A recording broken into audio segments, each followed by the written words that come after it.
I'm Harper Lynn McAllister, 31 years old. And that day at the housewarming party for the very first home I bought with my own two hands. My grandma stood up, raised her glass, beamed at the whole extended family, and declared, "This house now belongs to Emma. I paid it off for you, sweetheart, you deserve a fresh start." The whole backyard erupted in applause. And me? I went numb. I was the one who signed the mortgage. I was the one who scraped and saved for 4 years on a librarian's salary to put 20% down. I was the only name on the deed. And yet, the whole family looked at me like I'd just been handed a gift. When the person she was talking about, the one holding the keys to my house, was Emma Caldwell-me cousin. The same cousin who once borrowed my laptop, who once crashed at my place when she was out of work. And now? Turns out she used my identity to take out tens of thousands in loans without me knowing. I used to think the worst kind of betrayal was romantic. But no. It's when your own family treats your silence and hard work like a permission slip to take advantage of you. If you've ever felt like the forgotten one in your family, stick around. Because what I uncovered after that night didn't just change the way I saw Emma. It changed the way I saw myself. And the true power of someone who finally says, "That's enough." I still remember it vividly. That moment, under the shady trees in the backyard, when my grandma stood up, raised her glass of red wine, and spoke as if she were giving a toast at her own wedding. "This house now belongs to Emma. I paid it off, she deserves a fresh start." For half a second, the whole backyard went silent. Then it exploded with applause, gasps of surprise, and a chorus of congratulations like a street fair. And me? I sat frozen, still holding a glass of untouched lemonade, my heart pounding so loudly I could hear it in my ears. Emma stood next to me, white sundress fluttering in the late afternoon sun, smiling like a movie star, holding up a jangling set of keys, the real estate logo still dangling from the ring. She didn't say a word, just bowed her head in gratitude, cheeks flushed with emotion. Everyone crowded around her, fawning, gushing. And me? I was the one who hosted this housewarming party. This house, it was mine. I was the one who submitted the mortgage application. I was the one making monthly payments, nearly half my public library paycheck gone each time. I was the one who scrubbed every corner, who strung up each flickering bulb across that backyard fence. And somehow, in a single breath, I became the outsider. My mom leaned over, gently patted my shoulder, and said, "You're so lucky to have a grandma like this. A whole house gifted to you? That's generational blessing right there."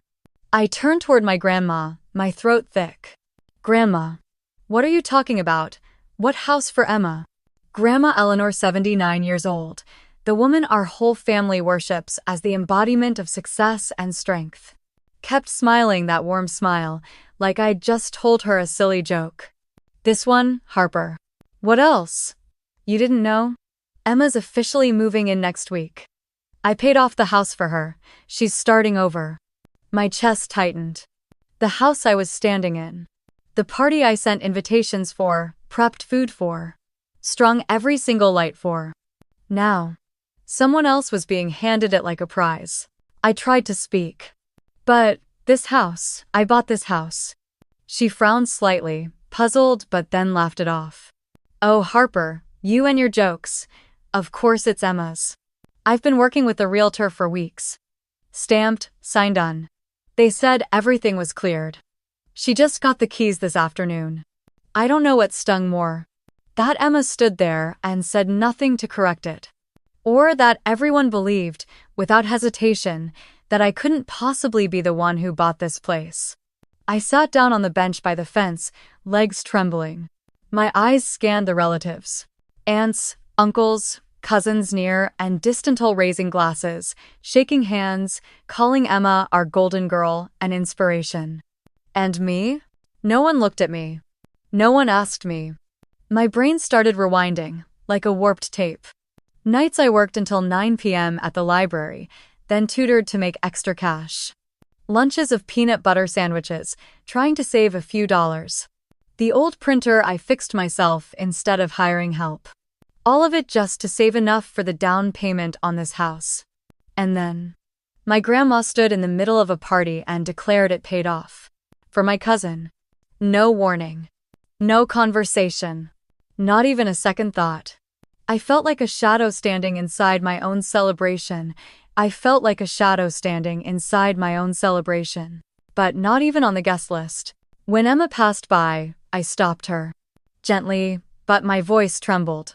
You knew about this, didn't you? Emma paused, then gave a harmless little smile. Grandma didn't tell you? I thought you knew. I looked straight into her eyes. Knew what?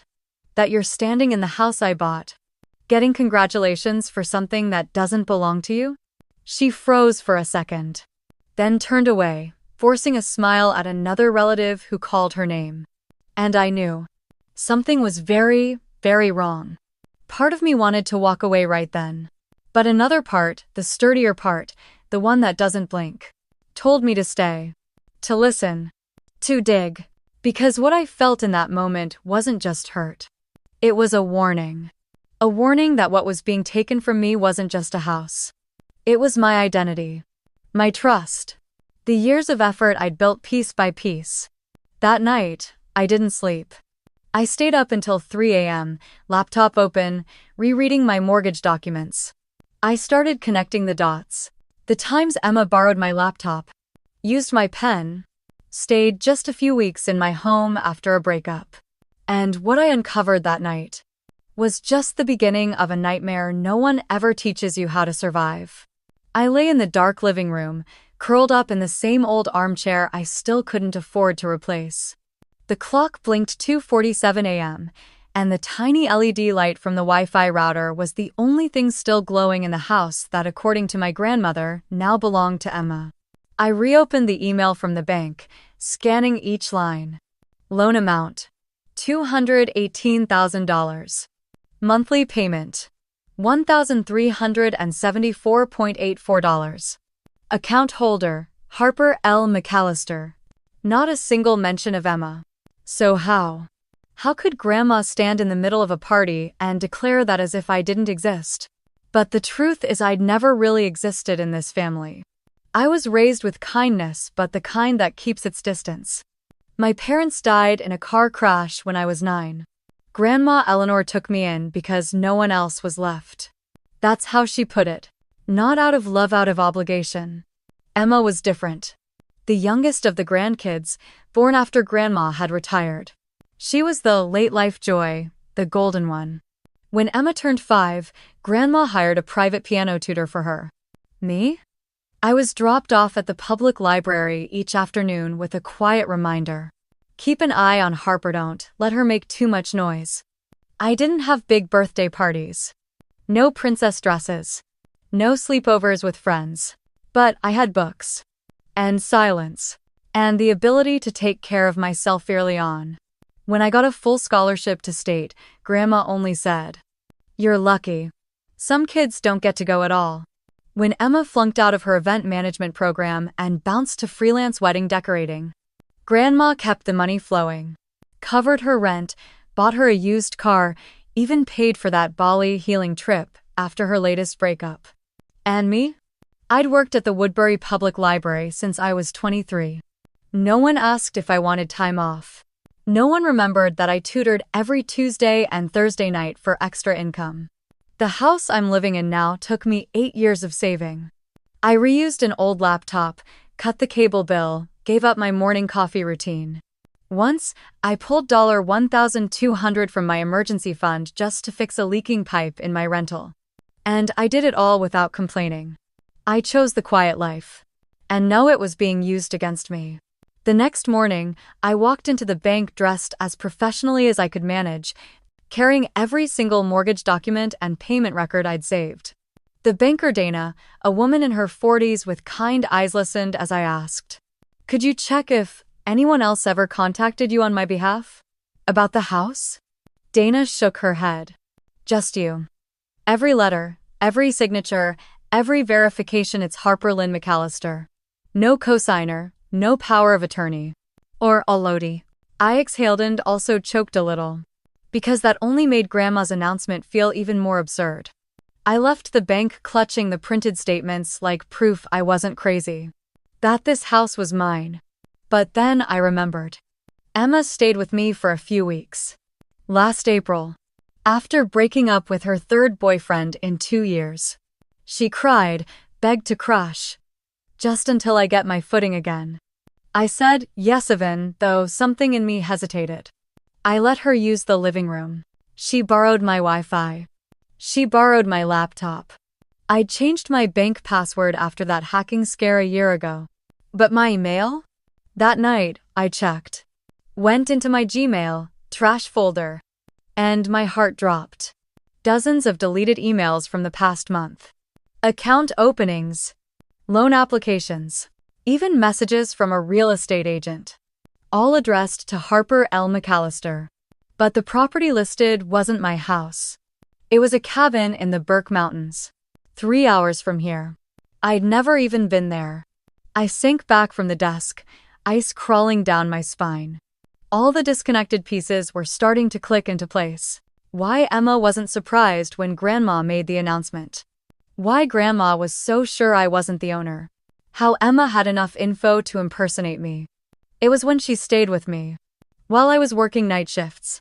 While I left her alone in that tiny apartment I thought was safe. I remembered something she once said to me. You and I are so alike, Harper. People used to think I was you. I'd pretend to be you to get your birthday gift packages, remember? Back then, I thought she was joking. Now I wasn't so sure. That night, I sat in front of a spreadsheet. I listed every dollar I'd ever poured into this house. The down payment, repair costs, home insurance, every monthly mortgage check, and started comparing them to debts I never signed up for. I called my cousin Nolanthi, only one in the family who practices law. Gave him a quick rundown. He was quiet for a few seconds. Then he said, "You need to pull a full credit report. And if it's what you think, Harper, this isn't a family issue anymore. This is criminal identity theft." I ended the call, fists clenched tight. The house I was sitting in? Its structure had never wavered. But now, the foundation of everything I believed in, the legality, the trust, the peace I built, was shaking beneath my feet. There's a photo in one of our old albums I'll never forget. I'm around 8 years old, sitting at the edge of Grandma's front steps, holding a thick book in my lap, ponytail high, eyes focused on the page. Emma, 4 years old, Thenes, standing in the middle of the yard in a poofy pink dress, both arms raised with a melting ice cream cone dripping down her collar. Grandma is behind her, bent down, wiping her face while laughing and saying, "My little princess, you've messed up your dress again." I don't remember who took that photo, but I remember exactly how I felt in that moment forgotten. Even inside the frame. Emma and I grew up in the same house, ate at the same table, slept in the same bunk bed. But the worlds we lived in were never the same. Emma was doted on in words and in actions. She had a new dress every Christmas, got ballet and singing lessons, and had over-the-top birthday cakes every single year. And me? I was the big sister who had to set an example. The one told, don't bother the grown-ups. The one who was supposed to understand because Grandma's getting old. And I did understand. So I stayed quiet. I knew money was tight. I knew raising 2 grandkids alone wasn't easy. So I tried not to ask for anything. I got myself to school on time, studied on my own, never got in trouble. Anything I needed, I figured it out. Emma was different. When she hit middle school, she wanted to go to private school. Grandma said yes. When she failed her interior design program and cried for 3 days, Grandma booked her a 3-week vacation to California to help her bounce back. When I earned a full ride to college, I covered every living expense by working extra jobs. And when I told Grandma I got into the grad school librarian program in Montpelier, she just shrugged. Libraries don't pay much, do they? Why not pick something more stable? Stable? I remember giving a bitter little smile. I chose the job because I loved it. Loved books. Loved quiet spaces. loved helping people find exactly what they were looking for. But to Grandma, that meant less than one of Emma's dream weddings she helped plan for someone else. I used to think Emma would grow up eventually. That life would teach her the hard lessons it taught me. That someday, Grandma would finally see things clearly. That the scales would balance out. But I was wrong. Last February, Emma showed up at my place crying. Another breakup. Evicted from her apartment 3 months behind on rent.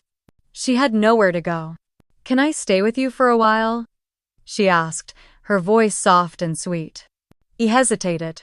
But then I remembered what it felt like to be the kid nobody wanted. I couldn't do that to my cousin. I cleaned up the living room. Gave her a key. Cooked meals for 2. During those 3 weeks, she slept all day, binged Netflix all night, constantly ordered takeout, used my laptop without asking, and sometimes read my mail left on the kitchen counter. It bothered me. But I held it in. Grandma called every single day. Not to check in on me, but to ask, "Is Emma sleeping okay? Did you cook something good for her?" One time I joked that Emma really was a princess. Grandma laughed. "Well, she's always been delicate. And you? You've always been so strong." Strong. I started to wonder. In this family, did strong mean you weren't allowed to be weak? To need? To ask for anything? And if that was true, then maybe it was my very strength that made me. That night, after I discovered the deleted emails, I pulled out my financial notebook. Every purchase, from rugs to paint supplies, was accounted for. I wasn't just the homeowner. I was the only one holding this house together. But Emma? She never had to know what it meant to lack. To choose between a winter coat or the electric bill. To wait for a sale before buying a vacuum cleaner. I thought about her smile as she held up the keys. The shine in her eyes as the family clapped. She didn't look guilty. Not even uncomfortable. Only I stood there. Unnoticed. Unbelieved. Unasked. Emma and I grew up in the same house. Under the same roof. With the same grandmother. But to me, Grandma was a guardian. To her, Grandma was an ally. And, somehow, that difference was the beginning of everything that came after. The next morning, I went to Grandma's house. Part of me needed to talk to her. But the deeper part needed to look her in the eye and ask, did she really believe that house belonged to Emma? She opened the door wearing the same hand-knit sweater I gave her for Christmas 2 years ago. The scent of baked goods and fresh coffee drifted from the kitchen, as if nothing had happened. "Oh, Harper. Come in, sweetheart. I just made a fresh pot." And I stepped inside, my heart pounding like war drums. On the dining table, the morning paper lay open, the Sudoku nearly complete. She poured more coffee, offered me a cookie, as if I was just stopping by like any other quiet Sunday. I didn't dance around it. "Grandma," I said, "I need to talk to you." "Seriously?" She paused, a flicker of surprise in her eyes. "About what, dear?" I tightened my grip around the mug. "About the house. About the way you stood up yesterday, in front of the entire family, and said it belonged to Emma. Do you really believe that?" She took a sip of coffee. "I just wanted to give Emma a fresh start. She's been through so much." I cut in. "And I haven't? I haven't struggled? I don't need help?" She looked at me. Her gray eyes dimmed slightly. "You've always been the strong one. Always figured things out on your own. I just thought, you didn't need me the way Emma does." And that sentence. It pierced straight through the skin I'd spent years building up. "So because I'm strong, I don't deserve support?" I asked, voice trembling. "Because I don't cry, because I don't beg. That means I don't deserve recognition? Do you even know what I went through to get that house?" She said nothing. I exhaled slowly. "Do you even know whose name is on that house?" "I thought it was Emma," she said, hesitating, her voice trailing off. I pulled a folded copy of the mortgage agreement from my bag and laid it on the table. "Harper L. McAllister.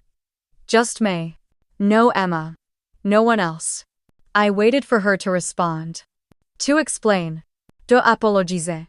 But she just stared at the paper like it was written in a foreign language. Emma told me she was approved for a loan. She showed me emails from the realtor. There were photos of a house.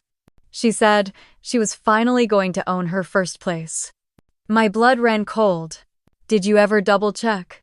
I asked. Did you even read the email closely? Did you confirm the name on the loan? Did you ask me the person actually living in that house anything? She didn't respond. And in that silence, I saw something in her eyes. Not innocence. Avoidance. I remembered those months leading up to now. When I mentioned I was saving up to buy a home, she barely nodded. Never asked another question. When I said I was still riding the bus because I didn't have a car yet, she changed the subject. But when Emma said she wanted to start over, Grandma held her hand and called her my little fighter. She had already chosen. Long ago. And me? I was just the backdrop to make Emma's story more inspiring. I took a deep breath. Do you know what I'm starting to suspect? I asked, locking eyes with her. I think Emma used my identity. I think she took my personal information, maybe from my email, maybe from paperwork, and used it to take out that loan. Grandma flinched. What are you saying? I'm saying I didn't sign anything for that cabin in the Burke Mountains, but there's a loan in my name attached to it. Emma stayed at my place. Used my laptop. There are confirmation emails that were deleted. And I think she did something much worse than lie. Grandma went quiet. I didn't expect her to believe me right away. But at least she wasn't denying it anymore. I'm going to check everything, I said, my voice firm now. I'm calling a lawyer. I'm calling the bank. I'm going to protect my name. And if anything illegal happened, I'm not staying silent just because it's family. She set her cup down, her hand slightly shaking. Harper, if what you're saying is true. She let out a long breath. Then I made a terrible mistake. Trusting so blindly. I stood up. It wasn't just trust, Grandma. You chose to ignore me. For years because I didn't make you worry. But people need to be seen, not just when they fall apart. She didn't say a word as I walked out of that kitchen. But I knew. For the first time, I'd made her see me. That night, I started downloading my credit reports from all 3 major bureaus. And when I saw the account numbers, the credit cards I never opened, the loans I never signed, I realized this went far beyond a housewarming party. It was identity theft calculated, intentional, and personal. And I, the one they always called so strong, the one they assumed never needed defending, was finally going to stand up. Not for anyone else. This time, for me. I thought I was ready. Or at least I thought I was. I made a cup of hot tea, set my laptop on the kitchen counter, and pulled up the first credit report Experian. My bank account still let me log in. My credit score still looked good. But I didn't trust anything that just looked okay anymore. I entered the verification code, typed my password twice, and clicked View Full Detailed Report. My eyes scanned the list of active accounts. And then stopped. A real estate loan. $164,000 from Heritage Mountain Lending. Opened 4 months ago. Borrower, Harper L. McAllister. Secured property, 1,290, 2 Maple Ridge Trail, Burke, Vermont. I didn't recognize the address. But I did recognize Burke. It was the same town tied to the cabin from those deleted emails. I scrolled down. The loan was being paid on time every month. $1,15237 noted as paid in full for 3 straight months. So who's paying it? Because it's not me. I immediately opened my Equifax and TransUnion accounts. 3 reports. 3 identical entries. A large mortgage loan I never applied for. In my name. With my social security number. My backup email address. My hands went cold. A wave of nausea climbed up my throat. There was no doubt left. Someone, and almost certainly Emma, had used my identity to secure a home loan. I picked up the phone and called Nolan, my cousin, the only lawyer in our family I trusted enough to confide in. He answered almost immediately. I just confirmed it, I said, skipping the pleasantries. There's a mortgage in my name. Opened 4 months ago. Burke. I've never signed a thing. Nolan was silent for a few seconds. Can you send me screenshots? I sent them over instantly. Less than a minute later, he called back. This is serious, Harper. Really serious. I know. Legally, this is identity theft criminal. If Emma did this, you could file a lawsuit. Depending on the scope, penalties could range from fines to jail time. I stayed silent. Words like lawsuit, criminal, prison, they felt both distant and disturbingly real. Nolan's voice dropped lower, more urgent. And if you don't act fast, you'll be the one held liable. That loan is under your name. If payments stop, you're the first one they'll come after. I closed my eyes. Took a long breath. I need to know, how could she even pull this off? Nolan exhaled. If Emma had access to your email, or scanned any personal documents, even just a copy of your ID, that's enough. Some online lenders barely verify anything. Is there any chance Grandma helped? I asked quietly. Not intentionally, just, without realizing what Emma was doing. Nolan hesitated. If Grandma transferred money for a down payment or co-signed something without reading the fine print, it's possible. But no matter what, you need to gather proof. Print every report. Save every email. Call the lender. Request the original loan documents, look at the signature. See how they verified the identity. I nodded, like he could see me through the phone. That evening, I called the office of Heritage Mountain Lending. A woman named Allison picked up. I kept my tone calm and clear. My name is Harper L. McAllister. I just discovered a mortgage loan in my name that I never applied for. I need to verify the loan documents tied to that account. Her voice instantly turned cautious. Can you confirm your date of birth and social security number? I did. She checked, then responded. We do have that file. It's listed under your name. But to release any documents, we need a formal request along with ID and proof of address. Which address? I asked. 1292 Maple Ridge Trail. I let out a bitter laugh. I've never lived there. She went quiet for a beat, then softened her tone. I'm really sorry, Miss McAllister. But if you believe you're the victim of fraud, I strongly recommend filing a police report and opening an investigation immediately. After the call, I sat in silence for nearly 30 minutes. I was in debt. For a house I had never set foot in. Met the one who saved every penny. Who feared debt like it was disease. Now strapped to a $164,000 loan someone else created. And the worst part? She was still smiling. Still holding up that ring of keys. Still being called someone who deserves a second chance. I closed the laptop. Stepped out onto the balcony. Night had fully settled. The early spring wind bit at my cheeks. But I didn't shiver. I saw clearly now. For the first time in years, I understood that if I didn't stand up for myself, no one else would. And this time, I wasn't going to let my silence be the shelter someone else hides their betrayal behind. I went back to Grandma Eleanor's house on Saturday morning, 3 days after confirming the loan taken out in my name. In my hands was a thick black folder, carefully organized. Credit reports, recovered deleted emails, photos of the Burke cabin, and even the loan confirmation from the bank. I arrived earlier than expected. The house was quieter than usual. I stepped onto the porch, took a deep breath, and rang the doorbell. Grandma answered. She looked more worn than last time, but she still held on to that familiar steeliness. Harper, she said softly. You're early. Because this can't wait any longer. She nodded and opened the door wider. Emma's here too. I wasn't surprised. I'd been waiting for this confrontation from the beginning. Emma sat at the dining table.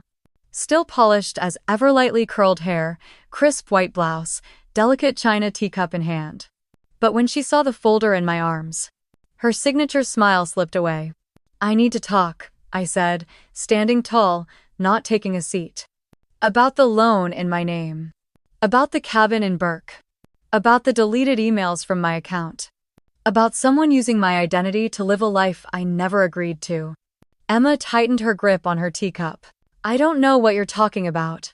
I opened the folder and pulled out the copy of the $164,000 mortgage from Heritage Mountain Lending. I tapped it against the table. It's in my name. With my social security number. With the email address I used in college, the same one you accessed when you stayed at my place." Grandma stood silently behind us. Her face grew paler by the second. "I didn't." Emma started, but I cut her off. "You think I didn't notice? All the times you borrowed my laptop, forgot to log out, asked me for verification codes saying it was just a delivery mix-up? You thought I'd never catch on?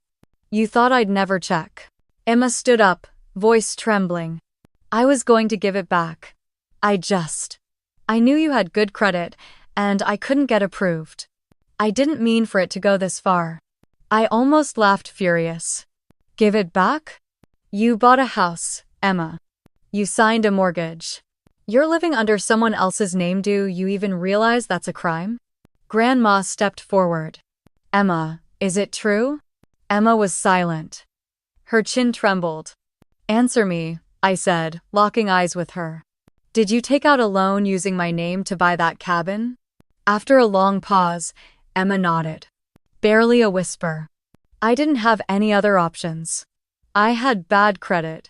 I needed a place to restart. I didn't think it would end up like this." "Didn't think?" I said, fists clenched. "You created accounts, used my email, deleted messages, forged loan paperwork, step by step like a con artist who knew exactly what she was doing." Emma started crying.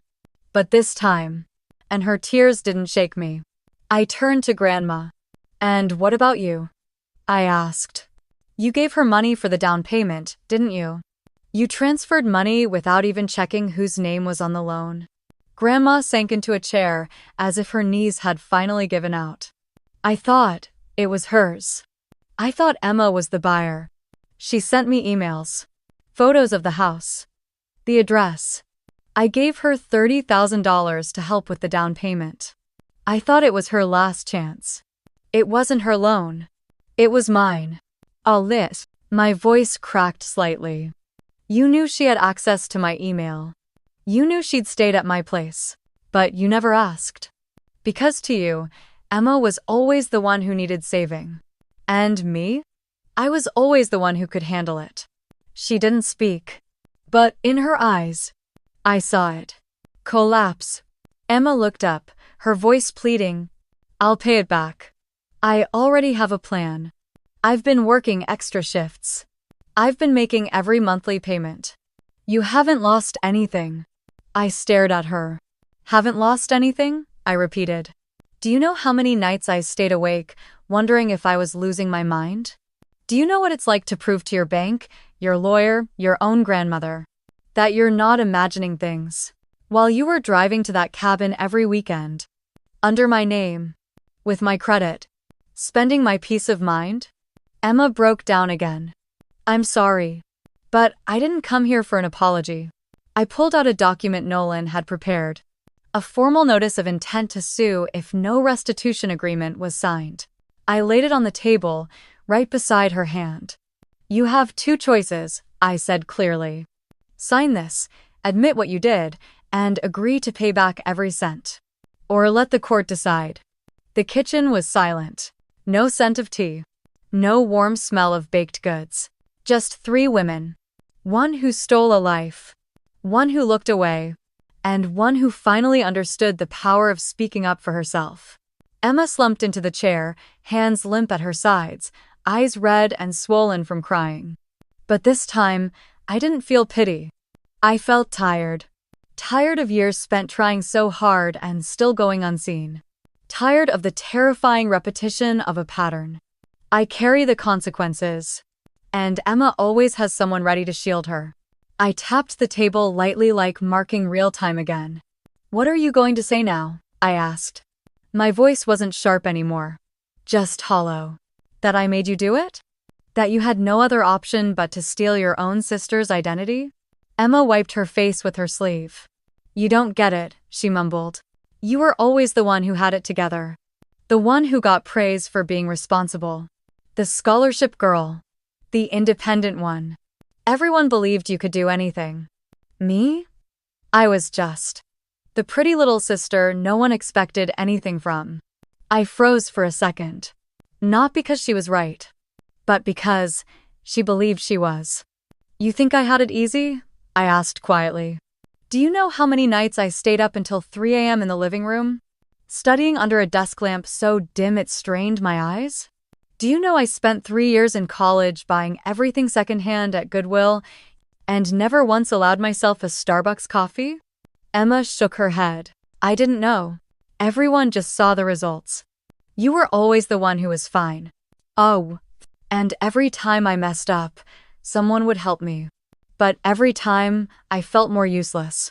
So that's why you stole my identity? I stared at her. You're calling that what revenge? Fairness? Redistribution of opportunity? No, Emma said, her voice small. I call it survival. I stood up, my back stiff as a drawn bowstring. No, I said flatly. That's called a felony. Grandma Eleanor was still sitting across the table, her face pale as paper. I didn't know what was going through her mind. But maybe, for the first time, she was being forced to see the two of us not as roles. The capable one, and the fragile one. But as two whole people. With wounds, with complexity, with accountability. Emma looked down again. I was going to pay it back. I swear. I just needed time. I have a plan now. Isai. You know my lawyer isn't going to accept a promise, right? She nodded. I'll sign the agreement, Emma whispered. I'll repay every dollar. I didn't expect it to go this far. I let out a dry laugh. Things don't go this far unless you keep pushing them every step of the way. I turned back to Grandma. Do you have anything to say? She slowly stood. Walked over to the table. Saturday down across from us. I was wrong, she said, voice shaking. I was biased. I thought Emma needed me more than you did. But I didn't realize that. The ones who don't speak up are often the easiest to forget. I clenched my palm gently. I never needed you to choose me over Emma, I said. I just needed to be seen for what I actually did. And not turned into collateral for someone else's mistakes. Grandma nodded. And I did exactly that, she admitted. I let Emma spiral. And I assumed you would handle it. Because you were capable. Because you were strong. But I forgot. Even strong people have limits. Silence blanketed the room. All three of us sitting in it. I didn't say anything more. I'd heard enough for one morning.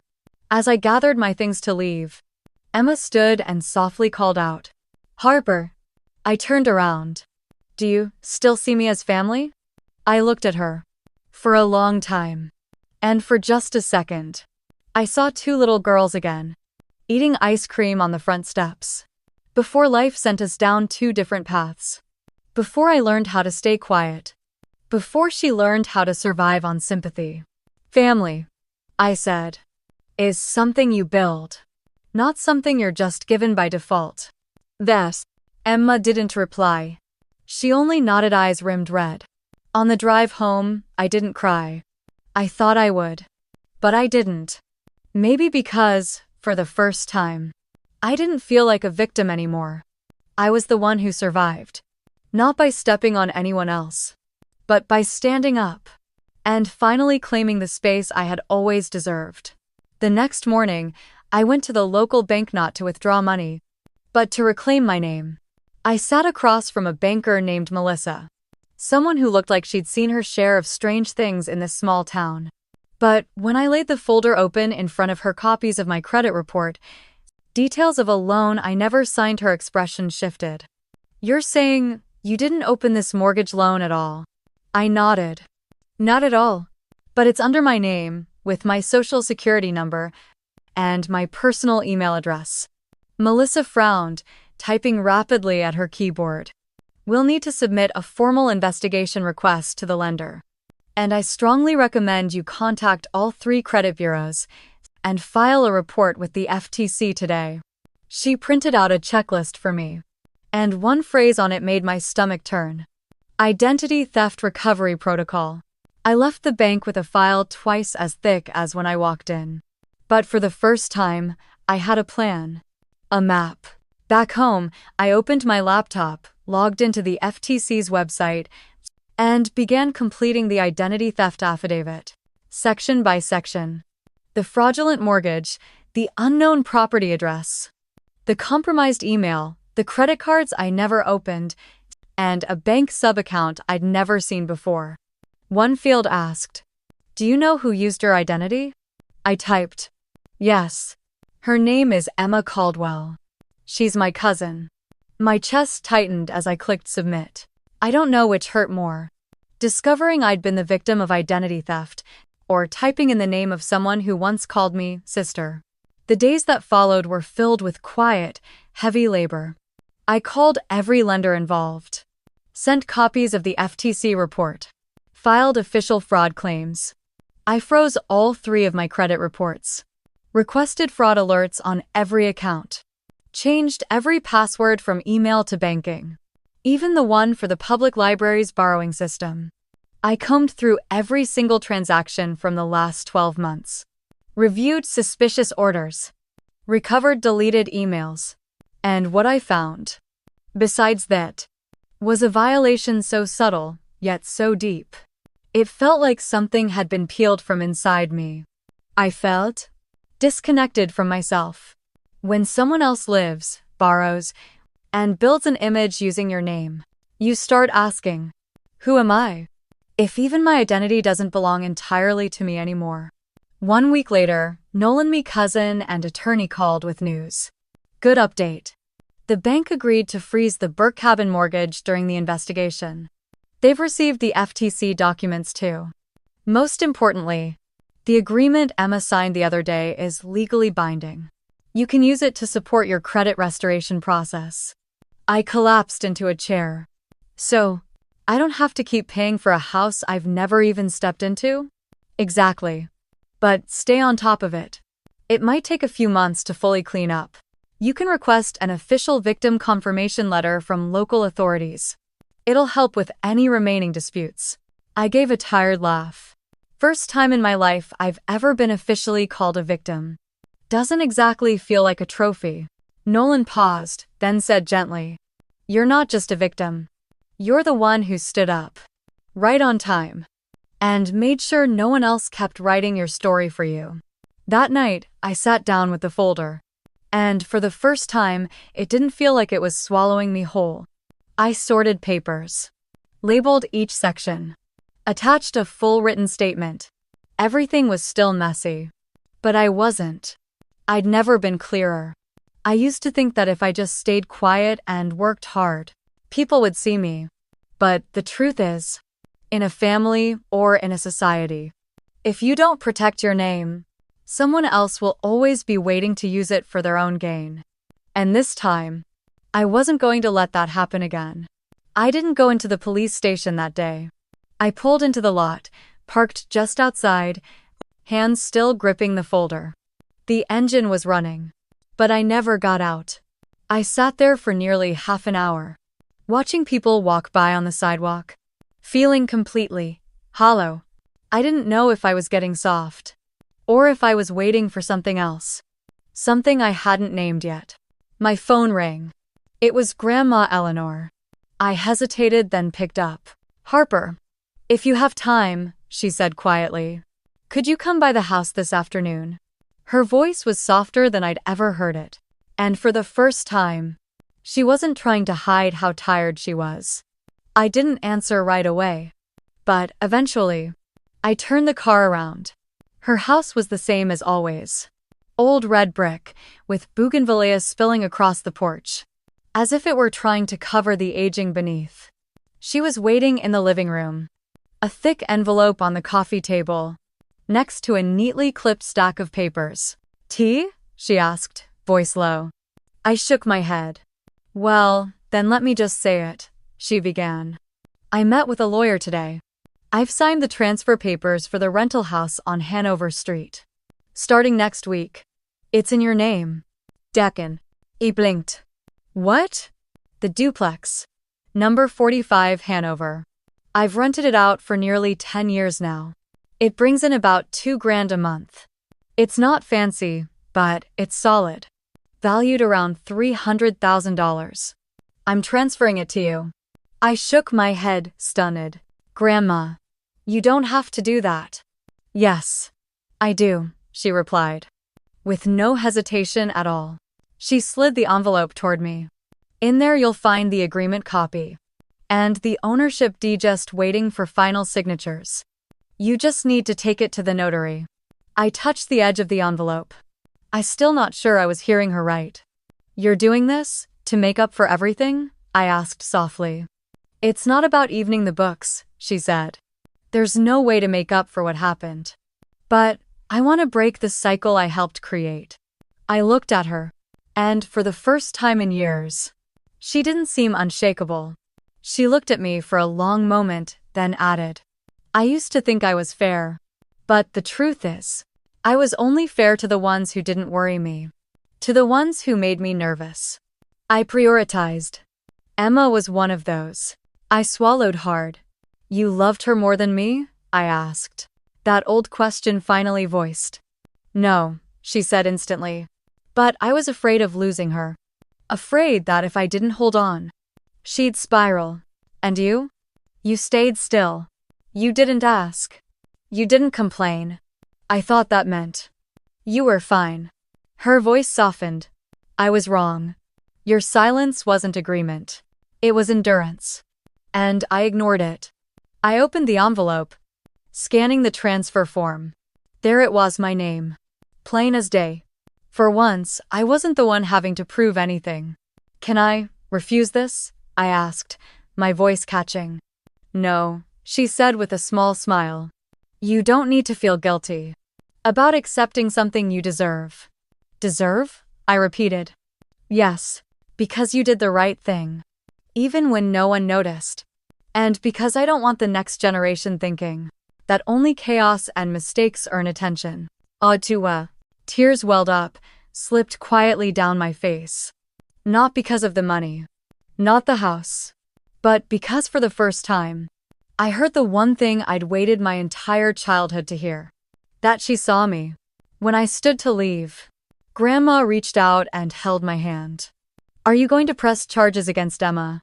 She asked. Not accusing, just asking. I didn't answer right away. I don't know yet, I said.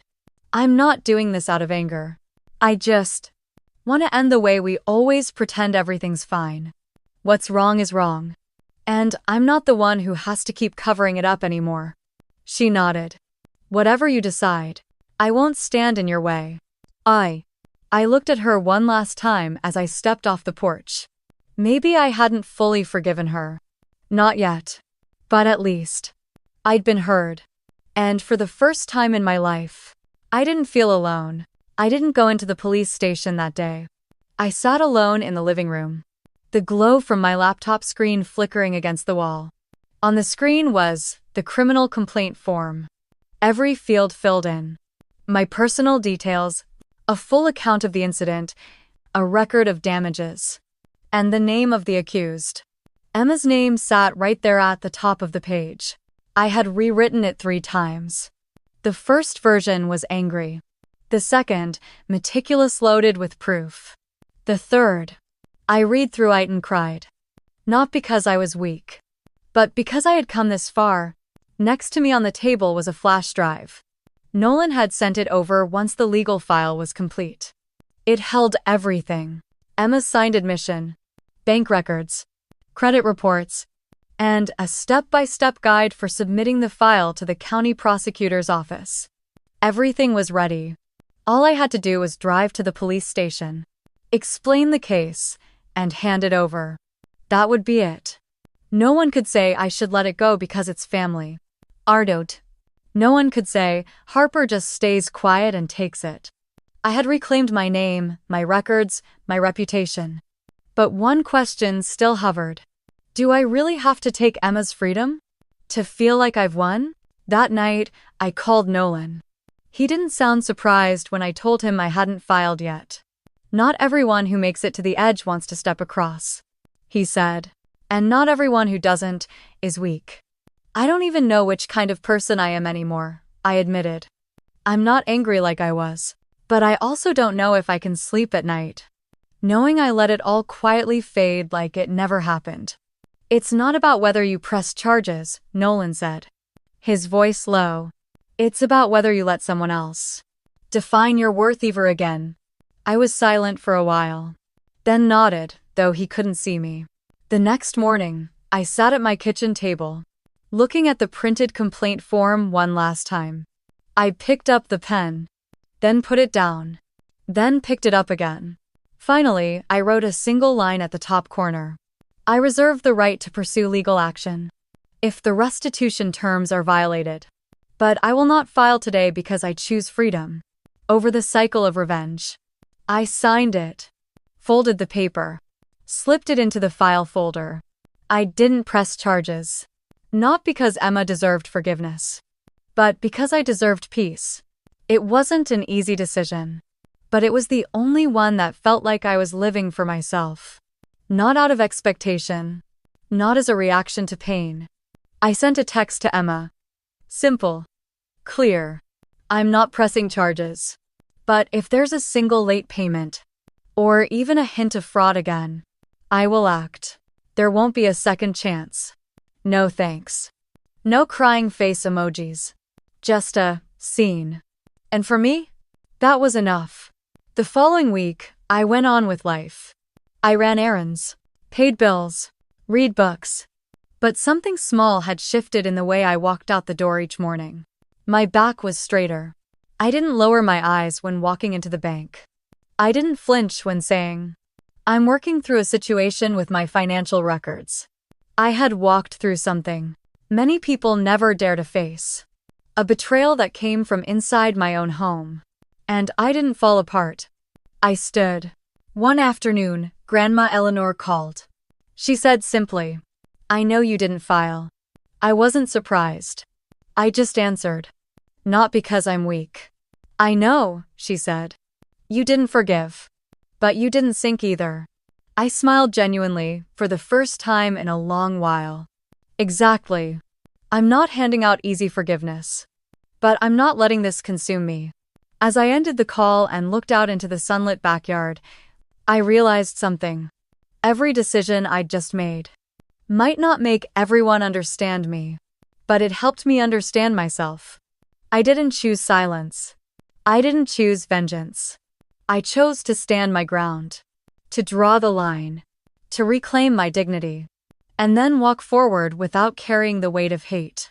And sometimes, that is justice. Not making someone suffer in return, but making sure they can no longer hold power over your peace. 3 weeks later, I moved into the little house on Hanover Street. No one stood beside me with a ribbon to cut. There was no housewarming party. No champagne. No cake. Just me. Me, a ring of new keys, a few boxes of old books, and a teapot I bought for myself. A quiet way of saying, you made it. You're home. The house wasn't fancy. Faded red brick. A sun-bleached wooden porch. The floors creaked under every step. But to me, it was real freedom. No one handed it to me like a saving grace. No one stood up to announce who deserved it more. I didn't have to prove my worth with tears or perfect grades. Didn't have to play the dutiful older sister, or the strong one who always manages. I was just me. Enough. And enough is enough. One Saturday afternoon, I sat on the front steps. Tea in hand, sunlight spilling across an untrimmed lawn. Across the street, a family was moving into a new home. Kids running wild with balloons tied to string. I watched them, and something inside me settled. I used to think I'd only belong when my family finally saw me. But now I understand. Belonging doesn't have to come from blood. It comes from being somewhere. You don't have to pretend to stay. Emma didn't reach out after that last text. I didn't either. Not out of hate, but because space was necessary. Nolan kept me updated. Emma made her first 2 payments on time. If she sticks to the agreement, it'll take at least 5 years to pay it all back. And if she slips up, the legal system will handle it. I won't have to be the one cleaning up after anyone anymore. As for Grandma Eleanor, she calls once a week now. Not to interfere, just to check in. For the first time in years, those conversations feel mutual. Free from guilt. Free from that old performance of polite silence. One day, I drove myself to a used car lot. My old car, the one that squeaked every time I turned left, had finally earned its retirement. I put a down payment on a used Toyota Corolla, stone gray. Nothing fancy. But the engine ran smooth and the AC worked. The dealer asked, "Did someone help you buy this? Or is it all you?" I smiled. All me. Every cent. When he handed me the keys, I gripped them tight. To someone else, it might seem like a small thing. But to me, it was a quiet triumph. No one stood beside me saying, "She deserves this." And I didn't need them to. Life now isn't loud. I still work at the library. Still bring home books on the weekends. Still eat ramen on busy nights. But something inside me has changed forever. I no longer walk into rooms wondering if I deserve to be there. I've built boundaries. Not to keep the world out, but to protect the quiet I've earned within. That night, I stood on my front porch, beneath a sky full of stars. I thought of little Harper, the girl curled up with a book in the corner, while everyone fussed over the family's princess. And I wished I could tell her, "You don't need to be chosen. You just need to not give up on yourself. One day, you'll be the one who chooses you. And you won't need anyone's permission." I went back inside, closed the door, and poured myself a fresh cup of tea. The house was quiet. No one else was there. But I had never felt so full. I didn't need to be seen. Didn't need to ask for space. I was home. Finally.